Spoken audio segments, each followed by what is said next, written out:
hate people who do this shit. It's dumb. I don't understand why people just wreck the places that they like to go to. It's so stupid. Anyway, back at Harriman State Park. This is like the only place I ever fish, but I'm gonna be switching it up soon because I haven't had too much luck at these lakes. This lake behind me is called Lake Askoti. Askoti? I don't know. Just like the rest of the Harriman lakes, it's very, very clear.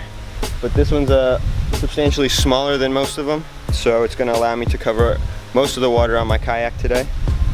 We got pretty much bluebird skies, sunny. Right now it's about maybe like lower 80s. It should get a lot hotter during the day. And today I'm gonna be trying to fish with jigs mostly. Hopefully we can catch some fish because it's been really tough recently, so I'll see you out on the water. Thanks for watching. So the reason why I chose this lake today was because I was doing some research online, trying to find a new place to fish since I keep striking out at these Harriman lakes. And I came across an article that said that this little lake is actually fed by a cold water spring underground. So this water should be cooler than most of the other lakes around here, especially the ones I've been fishing, like Lake Sebago. And that should mean that the fishing should be a little bit easier, because I think what's really killing the bite is this super warm weather and the super warm water. It makes these bass lethargic throughout the day. I'm hoping today that this cooler lake will allow me to catch some nice fish.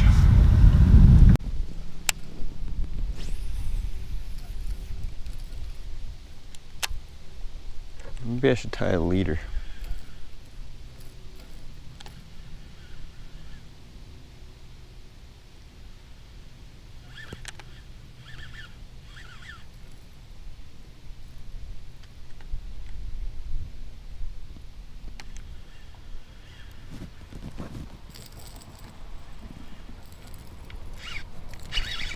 Fish on, my friends.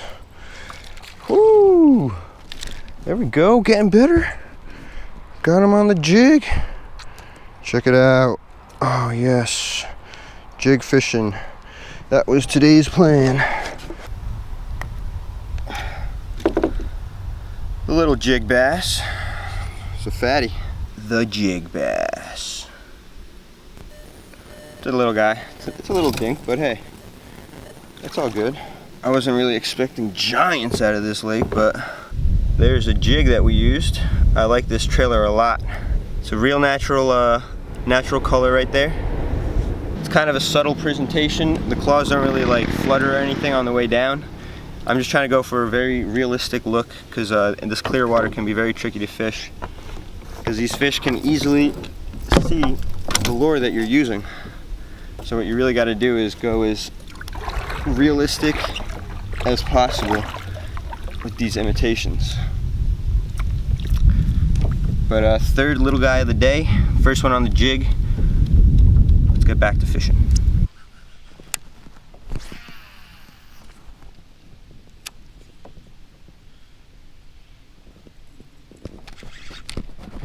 Fish on. There we go.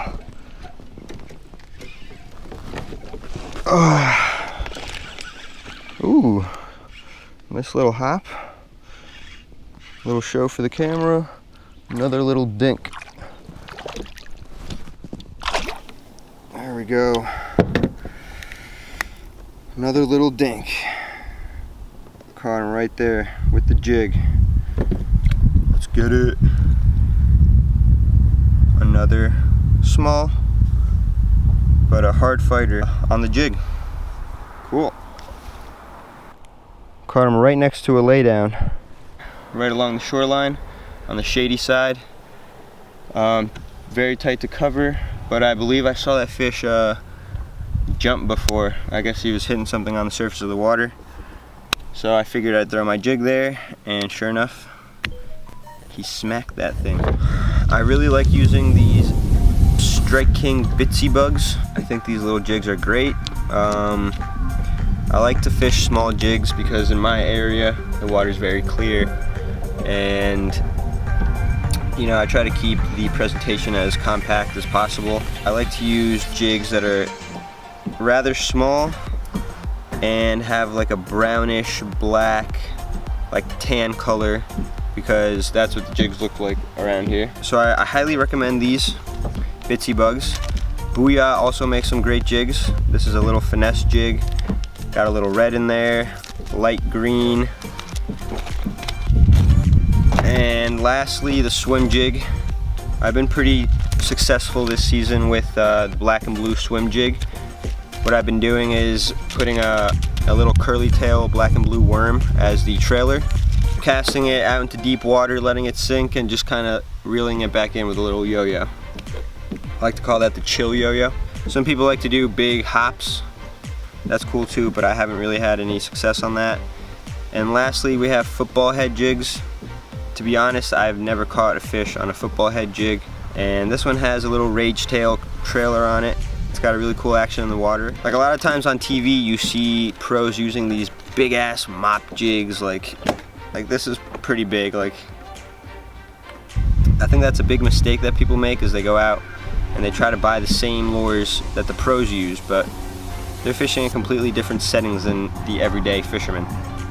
So I recommend, instead of fishing these massive jigs, I recommend going for the smaller ones.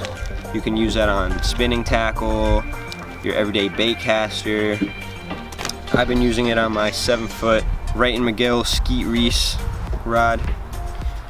That says it's meant for spinner baits and worms, but in reality it's very versatile. And I throw jigs on this, I throw crankbaits, I pretty much throw everything on this because the action is enough to let me cast very far with minimal effort. So these are all the jigs I bought. Now, next to the jigs are the trailers that I recommend. So we got this small little realistic looking craw, we got a little beaver hunch craw, then we got the little zoom craw, and these are the little finesse jigs that I'm talking about. This is what I recommend you guys to get. Very compact, small, realistic colors. Let's keep going. Got another small dink with the jig. Check out this little dude. Little dude! Just caught this little dink. Very small, but he totally swallowed this jig. This jig is about the size of his head. That's how much I love the crayfish here. I actually switched up the trailer. I had that little tan craw, this one, and it just kept ripping a lot. I think it's very salty, so the durability was pretty low. So I switched up the trailer to this Riot Baits craw right here. So yeah, casted that thing and he smacked it within like 1 second. So fun little guy. Let's keep fishing. There's one in the pads, right in the middle of those weeds. I casted that jig right into the middle and I felt that thump right away.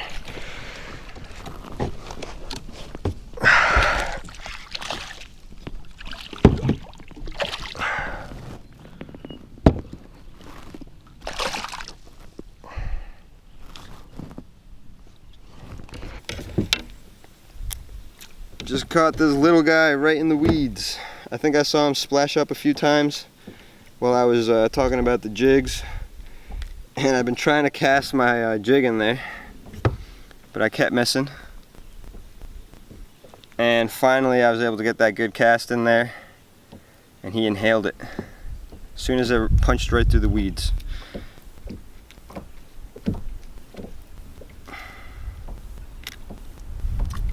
There we go. Let's get the release. There he goes. Splashed me for catching him. 6 fish today. Not too shabby after not catching a damn fish in like 2 weeks.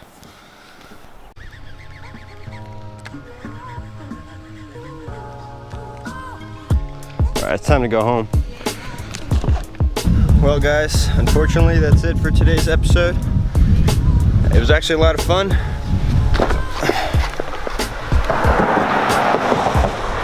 was a lot of fun. I caught about 6 fish. The biggest one of the day actually got away. And I caught most of them on jigs, and that's what I came out here to do. I wanted to practice my jigging. Also, teach you guys a little bit about what I know about jigging. Although we only caught dinks, it was still fun. It was better than last time because I didn't catch anything last time. But we'll definitely be back to this little lake. If you enjoyed today's video, consider subscribing, like the video, and if you have anything to say, any questions, just drop me a comment and I'll answer you as fast as I can. Thanks for watching, guys. Peace out.